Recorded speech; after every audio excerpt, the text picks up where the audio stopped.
A very early morning to you mga kabaka. Ako po si Ali Ranchera mula sa Bayanova and I am so excited today because I am going to do a farm tour with you dito sa Ilagan, Isabela sa DTD Agricultural Organics.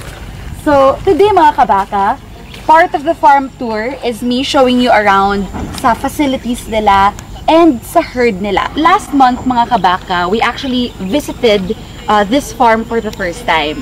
And kung makikita nyo itong area na to, yung fencing and mamaya dun sa loob, they're currently doing some modifications sa facilities nila. Well, when we visited here, actually maganda na yung facilities nila dun sa holding pen, even dun sa alley and sa chute. Pero when we had our activity, medyo maluwag yung shoot nila. So mamaya papakita ko sa inyo yon. Pero today, they've done some modifications para mas mapadali yung activities natin. And doon mga kabaka, follow me. Kung makikita nyo, they're actually constructing their silo. So dyan nila ilalagay yung silage nila na gagawin. Bibisitahin nyo natin mamaya yung Napier plantation nila doon na gagamitin nila for their silage na ipapakain nila dito sa herd nila. Dahil ang goal po nila dito ay to grow the herd muna. That's why they're gonna do an intensive breeding program. That's why they contacted Bayanova Ren, not just to do a farm assessment and recommendation to improve their facilities, diet plan, and other things, but also to prepare the farm and the herd for the fixed time artificial insemination na gagawin nilang breeding program for their farm. So, later, kakausapin natin not only our team, our technical team, si Alfonso and RJ, but also the farm manager, si Mr. Aladin Puno, to know more about what they want to do sa herd nila, sa farm nila, and their goals in the near future. Pero po mga kabaka, so kasama ko po ngayon ang farm manager ng DTD Agricultural Organics, si Mr. Aladin Puno. Hi po, sir! Hi, good morning po. Hello po. So, sir, thank you po for welcoming us dito sa farm. Well, ngayon po, actually, we're gonna do our insemination sa day 10 po ng ating fixed time artificial insemination. So, sir, gusto ko lang po itanong, ano po yung nag-push po sa inyo na gawin po yung breeding program nyo through fixed type AI? So, bali ang kwan po kasi, ang DTD Cattle Farm po, nakatarget po kami para mag-produce po ng mga quality na mga baka. Ngayon po, nakafocus po kami sa pagpaparami ng mga baka. So, sa breeding muna tayo kasi wala pa kami, limited stocks po ang meron sa atin sa DTD ngayon. Ayun po, sa tulong po ng Bayanova, by ilang years, sana po, maparami natin ng mga puro quality materials dito sa farm. Opo. So yung sinasabi po ni Sir Aladin is magpapadami po muna sila dito sa farm para so breeding po muna ang focus nila. Focus on breeding. Focus on breeding. Then eventually, fattening na po tayo. No? Fattening po. Ayan. So sir, ano po yung hinahanap niyo in terms of genetic quality? Since you mentioned po diba, gusto po i-upgrade. Yeah, opo. Una po, sa mga baka kasi ang target po, after po ng breeding is meat type po. Siyempre yung mga baka, malalaki po ang mga hubog ng katawan. Sa pag-gain in weight, siyempre importante po yun. At sa mga cow po, siyempre importante po yung mothering ability at saka yung sa calving interval para kung kaya, sana yearly man lang makapag-produce po tayo ng mga quality baka sa farm. So yun po yung nahanap nila. Good mothering ability. High fertility rate. Fertility. Opo, tapos yung high growth rate. Yeah, yung sa performance sa feed intake, sa composition niya po. And pati po yung easy calving, no? Kasi po easy yung calving, stocks po ngayon medyo maliliit pa po sila. Opo. So eventually, yun nga, since easy calving, tas high growth rate, so yun na po yung magiging bagong replacement females po dito. Ayan na, dumadaan na sila. Color pink na yung detection patch nila. So, sir, ano po yung goals po natin dito? Like, in maybe like 3, 5, 10 years? Ano po yung gusto natin? Paano po natin in-envision ang future ng DTD Agricultural Organics? Within a year, after 5 years po, ang DTD po, ang goals po is makapag-produce na ng maraming baka na quality sa tulong po ng Bayanova. Sabay na rin po yung makapagkuhan po tayo ng meat type ng isang baka po. At siyempre, yung improve na genetic quality po ng mga baka dito. Opo. Ano po yung objectives natin sa next few months after po ng breeding program? May objectives po tayo sa pagpapakain? Ano po yung ano natin? Ngayon po kasi sa adjustment stage po tayo. Ngayon sa feeding po, sa patterning. Ngayon kasi ang farm po nakafocus po sa breeding. Tuloy-tuloy po na breeding yan para makaparami po tayo ng baka. Pagpapalit talaga. Ayan. Ayun po. So, thank you so much, Sir Aladin Puno from DTD Agricultural Organic.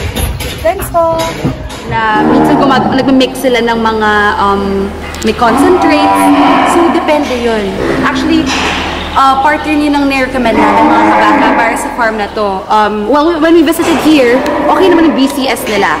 But we tried to recommend diet plan para mas maging consistent yung nutrition nila and yung BCS. You know, para on a scale of 0, 1 to 9, they're gonna be on a 5, 6 BCS.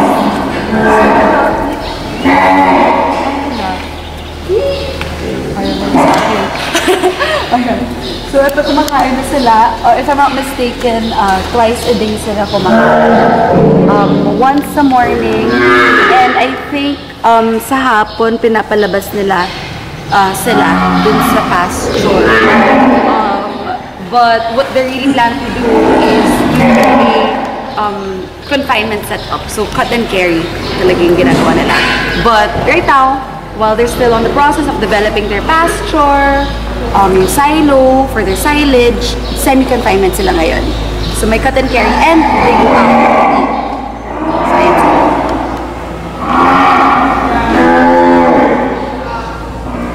Okay, so mga kabaka, let's look at the main facility up close. So kung makikita nyo, may 3 layers sa roofing natin. So the purpose and why they built this in a way that it is built right now is for ventilation and para rin ma-regulate yung temperature dun sa loob ng facility. So, as you know, dito sa Isabela, it gets too hot, diba? Especially during the dry season. So, though na these Brahman cattle are resistant to heat and harsh conditions, it's also for the welfare and well-being of the cattle. So that's why that's the main purpose, for ventilation and for regulating temperature. Yan. So for the roofs. And I want to show you up close, actually closer, dun sa ginamit nilang steel bars for their posts. So it's actually really thick. It's of high quality. It's durable. Just because sabi sa amin dito ng farm owner na pag meron daw typhoon, so sometimes the typhoons can get really strong, really intense. So what they did was they invested in good quality and durable materials. Kasi, I mean, you know, they're investing na in their breeding program, in their cattle, you know, they're growing their pastures. So, di ba, if something happens to the cows just because of calamity, so syempre, kawawa yung cattle natin and sayang rin yung investment. So that's why they already invested in durable materials. But yun nga mga kabaka, as what we always say, especially to our starting cattle raisers, na hindi naman kailangan, you know, it's not one size fits all eh. So depende talaga dun sa current resources mo, sa budget mo, what you can do, your operations, your objectives mo, dun sa proper facilities that we will design for you. So mga kabaka, ito actually yung back part ng cattle facilities. So nandun yung holding pen nila, diba, with the chute and all. So, ayan, actually, sobrang nakita niyan. Ayan yung Napier plantation nila. So, sinabi sa amin kanina na that's why they're making a silo is that marami kasi silang Napier dito. So, since meron silang overproduction, what they will do is, yun nga, they will make silage and they will store it there. And considering nga na konti pa lang yung population nila dito sa farm, so it means they have more food to store. So parang hindi siya masayang. Because, you know, important, especially sa livestock farm and in cattle, it's not just your breeding program, but also yung nutrition. So ayan. So ayan siya. Okay, so mga kabaka, kung makikita niyo dito, ito yung holding 10 ng mga baka. So, sila yung mga na-qualify sa batch na to for our Fixed Time AI program. So, ang is from their holding pen, papasok sila dito sa alley.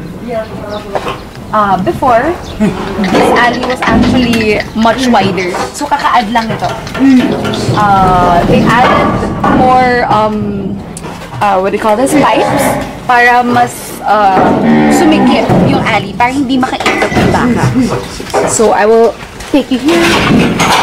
And then, look, mga kabaka. Dito, meron silang areas where they can put the bar.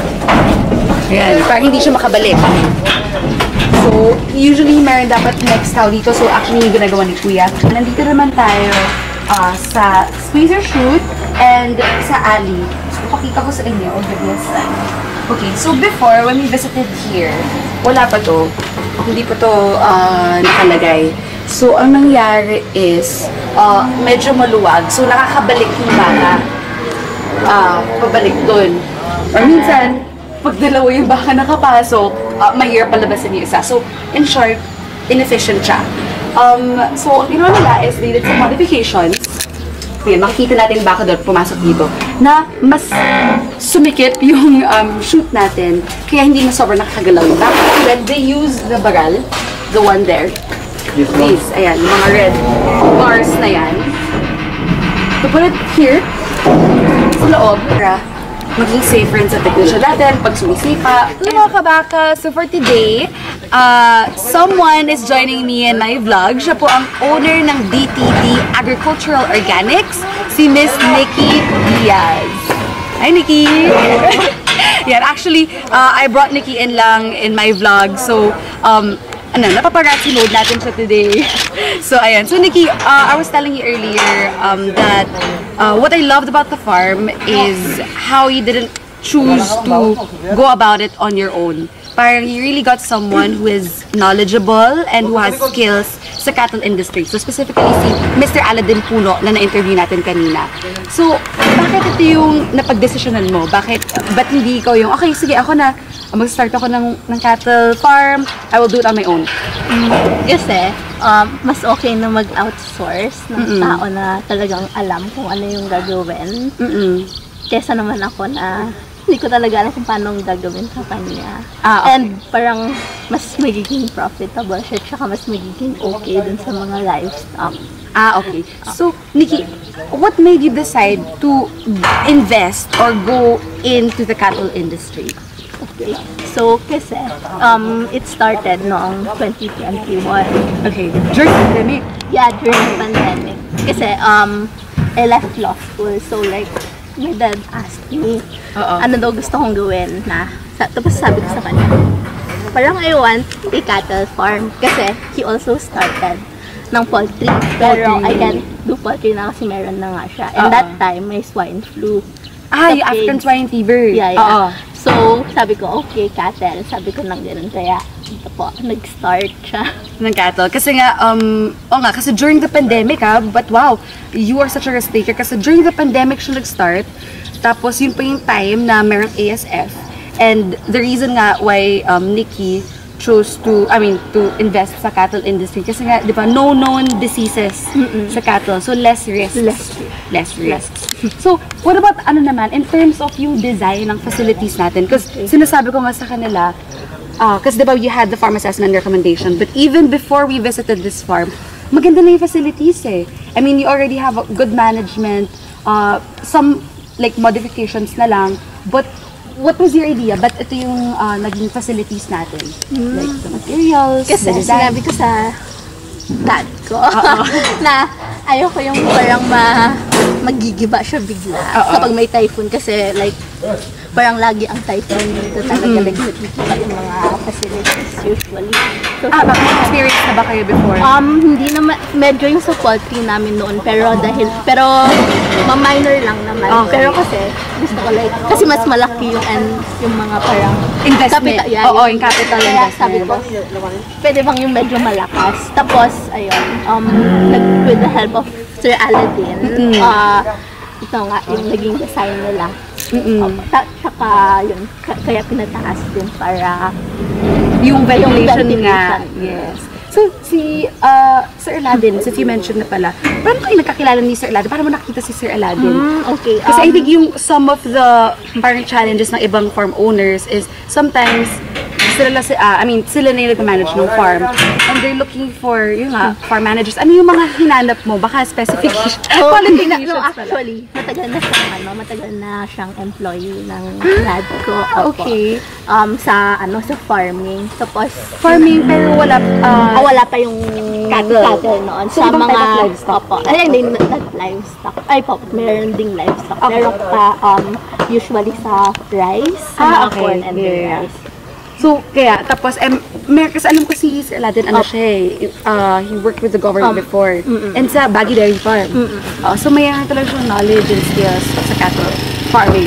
Ayun, so sakto. And then, ito pala, before I let you go, but like, yung nga rin yung sinasabi ko sa team na one thing na I noticed is how you treat the people here.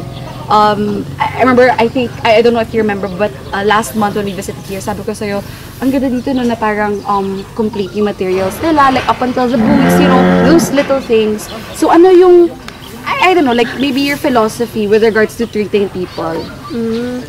Kasi po, kapag meron silang yung mga complete materials, ay yung mga complete na gamit, parang mas makatrabaho sila ng maayos. Tsaka para safe din sila. Para safe. Yeah, so parang in return, I mean, of course, if they love what they're doing, kung safe sila, okay yung culture dito, environment, parang it's also beneficial sa business, sa farm. So yun nga, so very important on how you treat people. So, thank you, Nikki. Thank you. Ayan, once again, mga kabaka, this is Nikki Diaz, Miss Nikki Diaz from DTE.